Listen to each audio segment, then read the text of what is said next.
What's up, my ninjas? I'm Strident, and I am back with another toy review. Today we are looking at one of the figures I had when I was a kid, redone for modern times. And this is the MOTU Classics, or Masters of the Universe Classics, Grizzlor.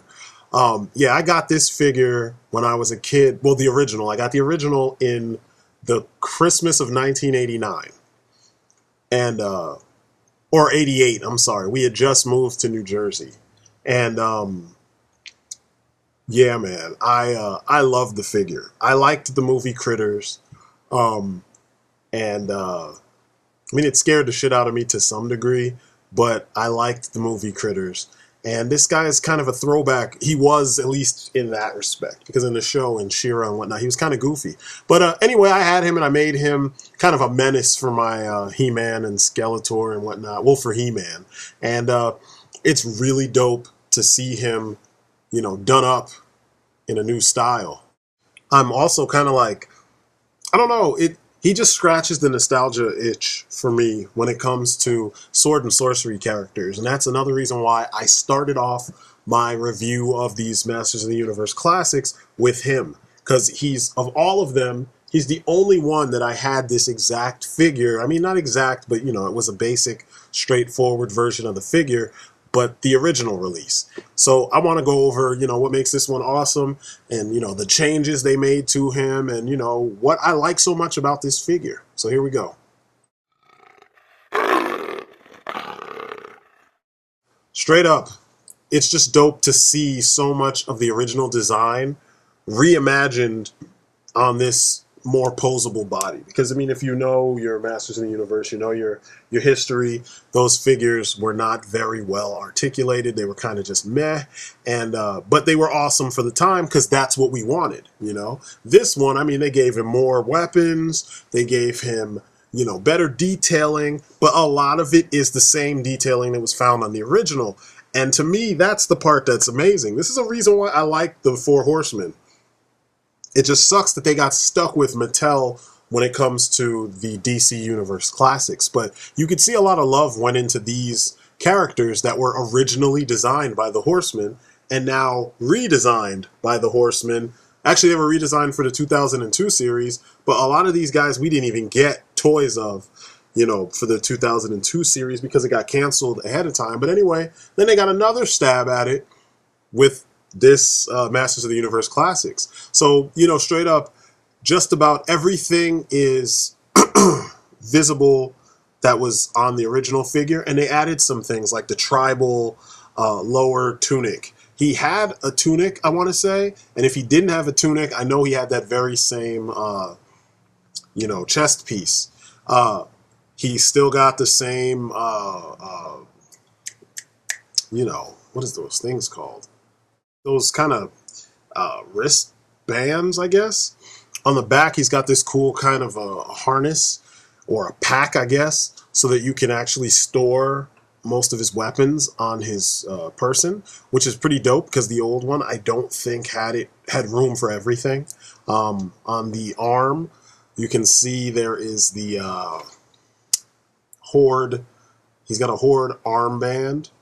And I'm going to give you a close-up of that in just a second. Also, you can kind of see that the hair kind of helps cover up the backpack from the side. So, I don't know, everything is just really compact. Here's the armband again, and it's well sculpted. It feels like a separate piece.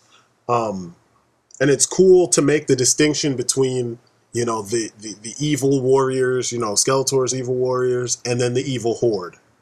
Because the Horde were the villains that She-Ra fought.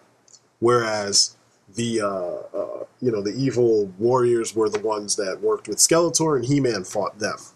That was a detail of the wristband again.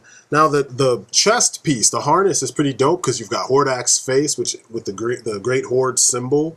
You've got the tribal stuff going on. It's all kind of a throwback to the 2002, and then you know, a little bits and pieces of the modern or the original design.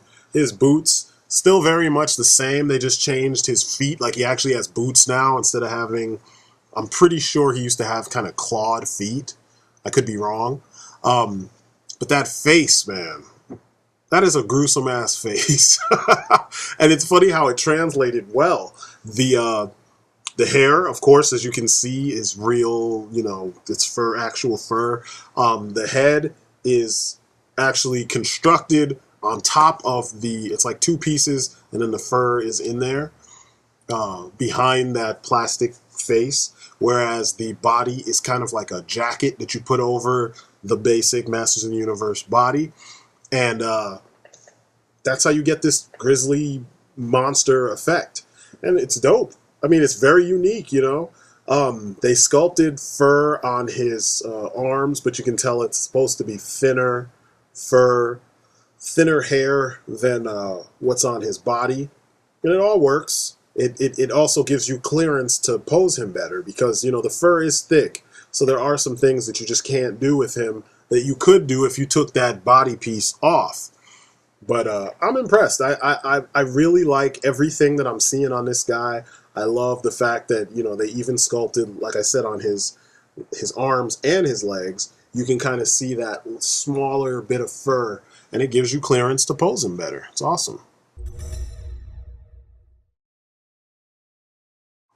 The accessories. Now, he has some badass accessories. I love the fact that he has that machete. Machete. He has the machete, he has the long sword, and then he has an axe, and then he has a crossbow.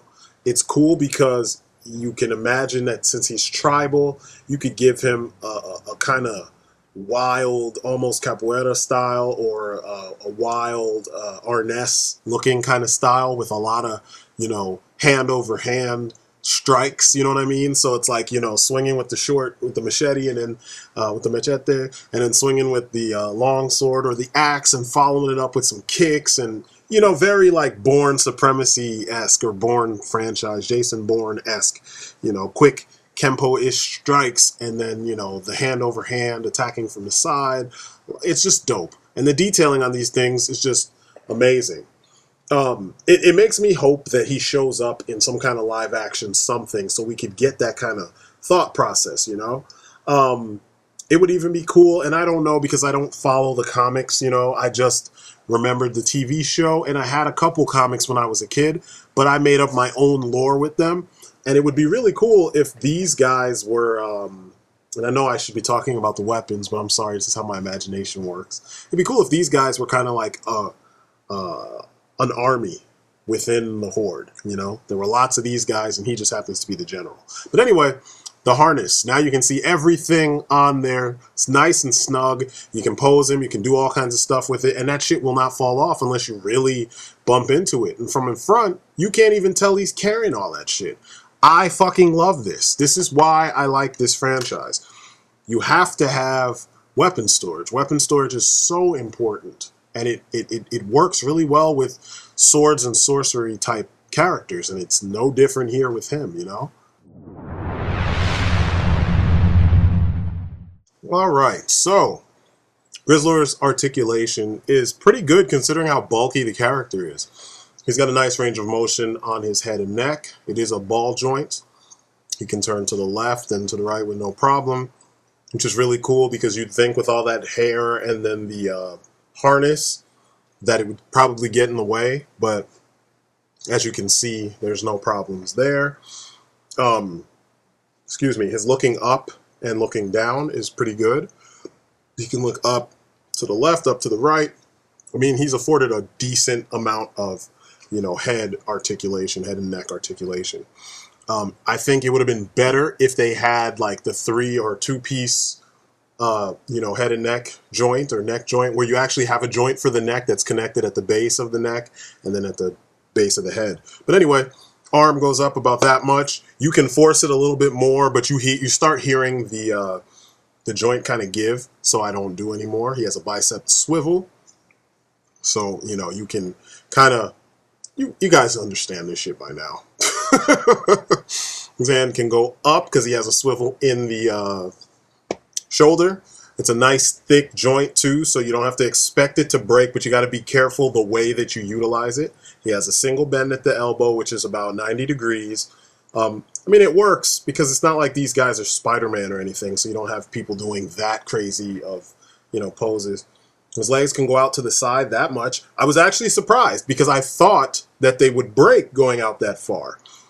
Forward, they can go out about this far, but it's kind of at an angle because they have that weird loincloth thing for their pelvis instead of having a more narrow pelvis to afford more articulation. He has single bend at the knee. Also, there is a swivel at the thigh, right where the thigh connects to the pelvis. So you can twist them. And then there's also a boot swivel. So if you don't want to use the thigh swivel, you can use the boot swivel to still get a little bit of a twist going on in his leg.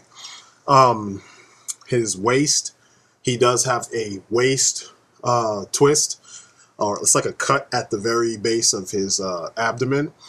Then he has an ab crunch also, which is kind of hindered by the fur, you know, all over his body, the fur jacket.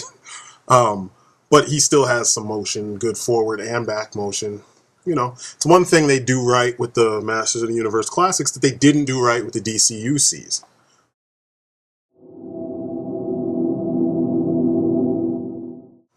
Overall, this guy is awesome, as with a lot of the Masters of the Universe Classics. A lot of us had them as kids, so seeing them redone, you know, and staying true to the original designs, but, you know, new engineering, it's just freaking awesome. You know, it's one of those things. It's like, you know, we could have, Mattel could have done this with other franchises, and if they were smart, or other lines, I'm sorry, and if they were smart, they would have put in the same kind of thought process. Allow the designers to go nuts and put in the money to do it, and don't give us all the bullshit that they did with things like DCUC and their Super Friends and their superpowers and all the retooling or renaming they did with the one line, you know. But Masters of the Universe Classics seems to get a shitload of love. And, I mean, it's evident with almost every figure, and Grizzlor is a good example of this. I mean, almost all of these figures are somebody's favorite, you know what I'm saying? And Grizzlor is a favorite of mine. He's one of my favorite villains. I just love the design. It's very imaginative. I love the tribal flair they threw in there, although I kind of, you know, I guess you could say it's an African tribal thing, but it's such a small bit that it could be just tribal in general, you know, because you could take some of those designs and see that there is an inspiration from like Native American, you know, tribal designs, African tribal designs, you know, a bunch of different places, you know, just Africa and, you know, early Native Americans, it comes to mind, but, or Native America.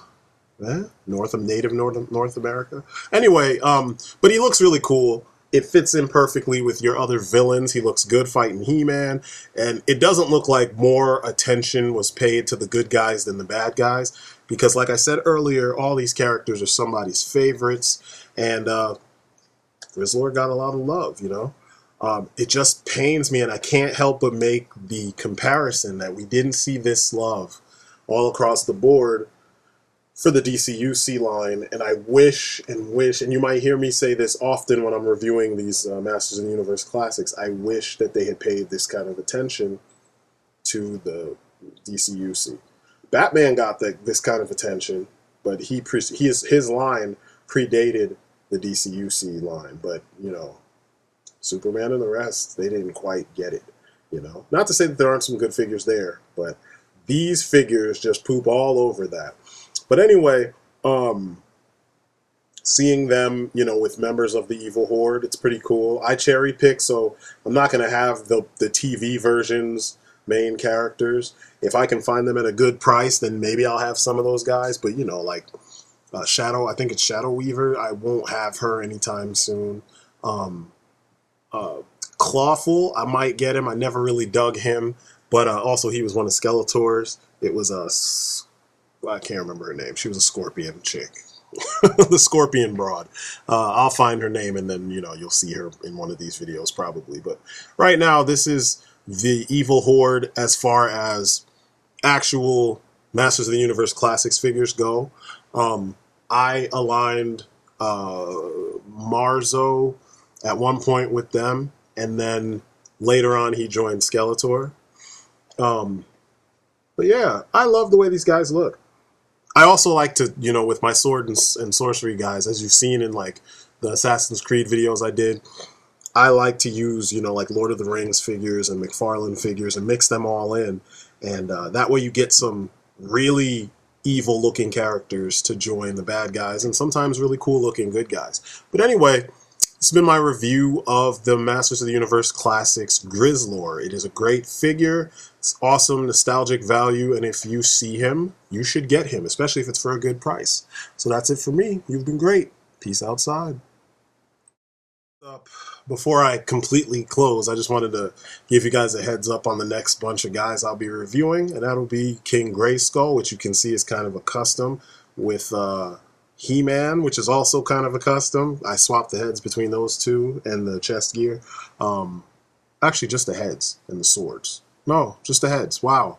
And Vicor, which is also a custom, but, you know, I did more work on Vicor than anybody else. But essentially, they're my He-Men. I have the 2002 He-Man, so I might throw him in there just for good measure, but I am going to give some of the good guys some love. So I figure since these guys all have bear the title of He-Man in some kind of way, they will be part of the next MOTU or the next MOTU review that I do. So stay tuned for that. You guys have been great. Peace outside. For real this time.